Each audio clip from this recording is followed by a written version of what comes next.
Arab tilida harf makhrajlari va ovozni to'g'ri yo'naltirish haqida suhbatimiz bilan davom ettiradigan bo'lsak, ustoz arab tilini o'rganishlikdan boshlayman. Men Qur'on o'qishni bilaman, lekin Qur'onda ham o'sha ya'ni qiroat bilan maza qilib o'qa olmayman. Mana shu joydan nimadan davom ettirsam bo'ladi? Ramazongacha nimalarimni to'g'rilasam bo'ladi? deydigan savol kelishi mumkin. Arab tilida harf makhrajlar va ovozlarni to'g'ri yo'naltirishdan boshlashingiz mumkin. Endi makhrajlar haqida gapiradigan bo'lsak, har bir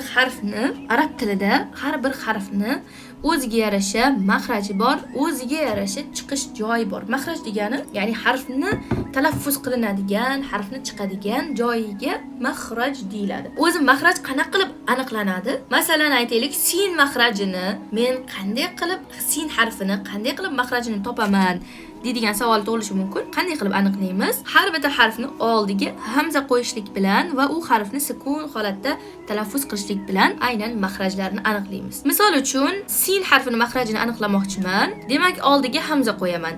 As.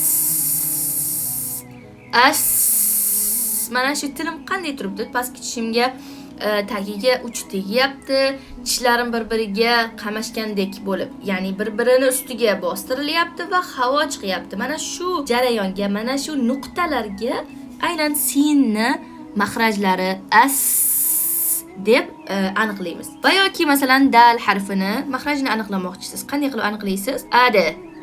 Adi deb makhrajni aniqlaysiz. Va yoki ha harfini makhrajini bilmayapsiz. Ha deb turibsiz yoki ho qilyapsiz. Uning uchun qanday qilib, ya'ni nuqtasini qanday qilib aniqlaysiz? Bitta oldin hamza qo'yishlik bilan, ya'ni undan oldin hamza harfini qo'yishlik bilan va o'zini sukun holatiga qo'yib aniqlaysiz. Masalan, demak, mana shu tomog'ni o'rtasidagi siqishish, bir-biriga tegishlik, o'sha nuqtani joyiga yetib borishligi uni ana shu joyga ha harfining makhraji deyilar ekan. Birinchi o'rinda biz nimani to'g'rilayotganmiz, nimani aniqlayotganmiz? Birinchi o'rinda harflarni makhrajlarini, chiqish joylarini aniqlab olar ekanmiz. Biz bilamizki, masalan, tomog'imizning o'zida nechta makhraj bor? 3 ta qismga bo'lingan 6 ta harf chiqadi. Masalan, o'rtasi, tepasi va yoki eng chuqur joyi. Eng chuqur joyidan ha chiqadi. Yoki tepasidan xo chiqadi. Va yoki tomog'imiz o'rtasidan ha chiqadi. Mana shularni bilishingiz kerak. Birinchi o'rinda. Ya'ni Qur'onni to'g'ri chiroyli qiroat bilan o'qiyman desangiz, har bitta harfni joyini, makhrajini birinchi o'rinda aniqlashingiz kerak. Aniqladingiz, bildingiz, yodlab tashladingiz. Endi bu harflarni qanday talaffuz qilasiz, qanday chiqarib berasiz? Albatta, ovozingizni to'g'ri ishlatishlik bilan. Ovoz o'zi nima? Ovoz mana shu biz eshitib turgan tovushlarga, ya'ni o'sha ovoz jaranglariga, ya'ni o'sha quloqqa yetib borayotgan narsaga ovoz deyiladi. O'zi qayerdan keladi bu narsa? Ovozni kelishligi 3 ta narsani yordamida ovoz chiqadi. Ya'ni birinchi o'rinda nafasimiz orqali, ikkinchi o'rinda bo'g'iz pardalarimiz ishlashligi bilan, o'sha naychalar deyiladimi? O'sha tomoqdagi tomirlar, naychalar orqali va og'iz bo'g'ishligi orqali ovoz paydo bo'ladi.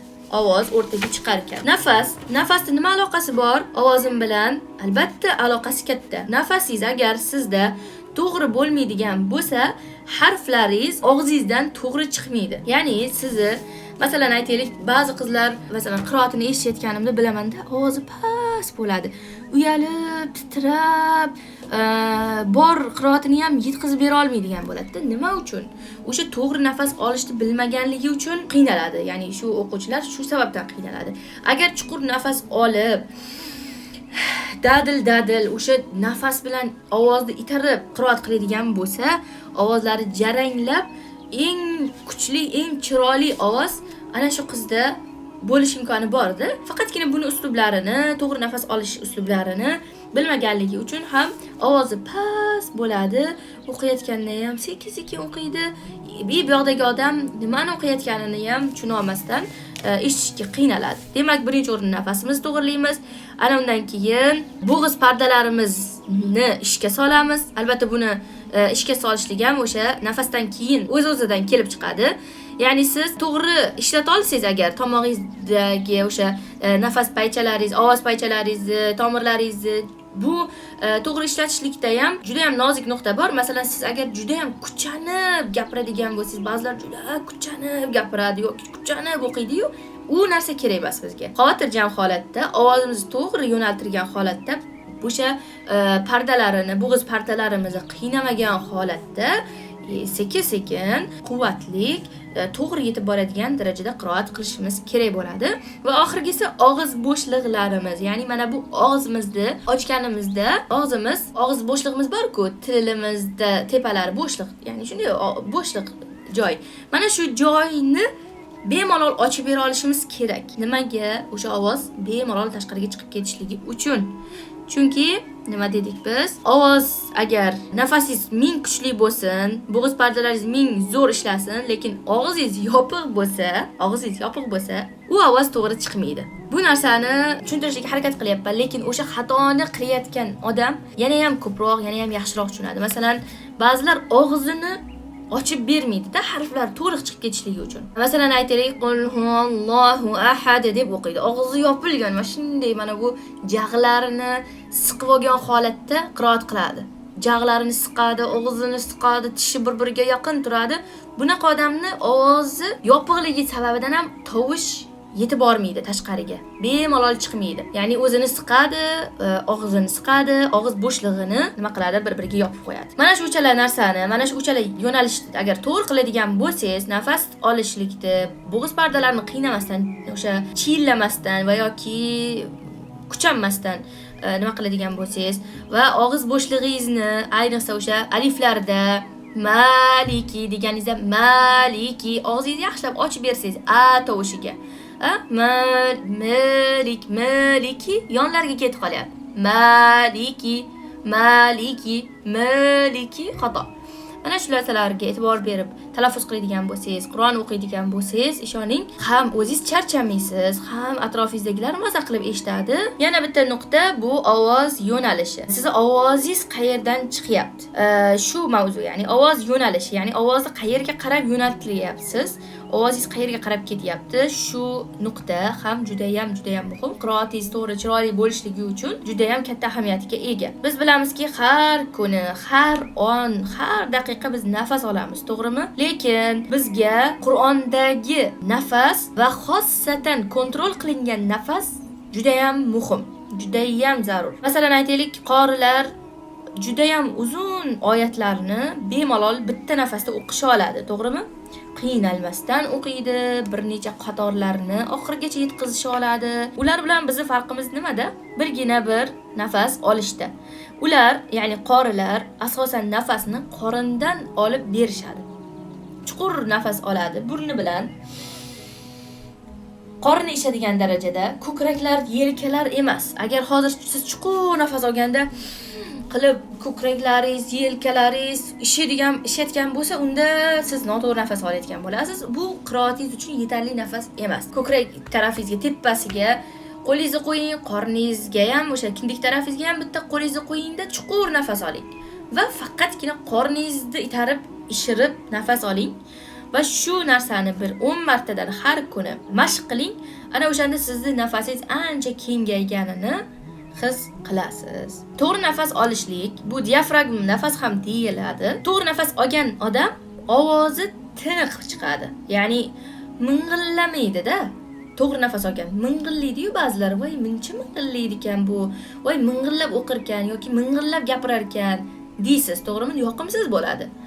Nimaga? O'sha to'g'ri nafas olmaganligi uchun, ovozni to'g'ri yo'naltirib bera olmaganligi uchun ham ming'illagan ovoz bo'ladi. Hamma gap burnidan, dimog'idan chiqadi yoki bor ovozi ham ichiga yutilib ketadi. Nafas to'g'ri olgan kishi, ovozini to'g'ri yo'naltira olgan kishi ovozi tiniq chiqadi.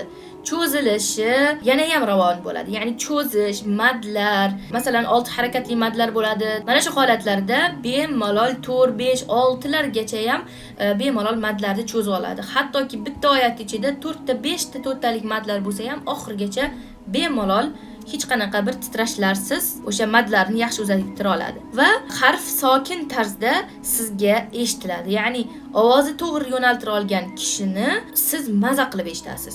Ovozlariga to'ymaysiz. Ya'ni yana gapirsaydi deysiz. O'sha talaffuz qilayotgan harflari ham sizga sokin yetib boradi. Ya'ni sizni qiynab yormaydi. Shuning uchun ham to'g'ri nafas ola olishlik nima ekan? Judayam muhim ekan. Mana shu joyda, masalan, hozir qo'limiz bilan sanaydigan bo'lsak, hamma qo'lini bo'sh qoldirsin va qo'li bilan sanasin tez qilib, chuqur 5 sekund nafas oling, chuqur nafasni 5 sekund chiqaring. Lekin siz bu narsani albatta qilishga harakat qiling. Har kuni 10 martadan bu mashqni bajaradigan bo'lsangiz, ishoning, juda ham oz muddatda ovozlaringiz chiroyli bo'ladi. Ko'p ayollarni tomoqlari, ovoz chiqadigan joylari tarrang bo'lar ekan. Nimaga? Stress sababli yoki o'sha bola chaqalarning tashvishi, hayot qiyinchiliklari va hokazo. Siqiladi, o'zini stressga soladi, o'zini siqib yuradi, badanini ham siqqanini ham seza olmaydi. Shuning uchun ham ular Qur'on o'qishga kirganda ovozi bo'g'iq chiqadi yoki o'sha o'zini kuchangan holatda chiqaradi, bemalol o'qa olmaydi, bu yoqdagi odam ham bemalol eshita olmaydi va hokazo. Shuning uchun ham nima qilishlik kerak ekan? Chuqur nafas olib, deb tovushi bilan h tovushini talaffuz qilishlik. Deb ovozni tashqariga tez itarib chiqaring. Chuqur nafas oling. Deb itarib ovozni nafasni tashqariga chiqaring. Shu deyishlik bilan yoki deyishlik bilan, mana shu ovozni chiqarishlik bilan tomoqlaringizni bo'shatasiz, tarranglik kamayadi va natijada inshaalloh qiroatlaringizda, ovozlaringizda tuzalish bo'ladi.